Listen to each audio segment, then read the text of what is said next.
गोंदिया जिल्ह्यातील तिरोडा शहरात तालुका काँग्रेस कमिटीच्या वतीने केंद्रीय गृहमंत्री अमित शहा यांनी राज्यसभेत डॉक्टर बाबासाहेब आंबेडकर यांच्या बाबतीत अवमानकारक शब्दांचा वापर केल्याबद्दल तसेच परभणी शहरातील संविधान पुस्तिका प्रतिकृतीची विटंबना केल्याच्या निषेधार्थ सरकारच्या विरोधात काँग्रेस कमिटीच्या वतीने शहरातून रॅली काढण्यात आली होती।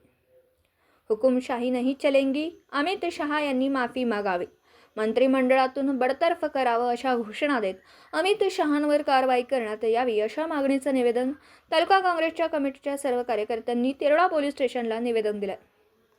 यावेळी जिल्हाध्यक्षासह तिरोडा तालुका काँग्रेसचे कमिटीचे कार्यकर्ते उपस्थित होते। दिवसभरातील घडामोडींचा आढावा घेण्यासाठी पाहत रहा N24 मराठी न्यूज चॅनल।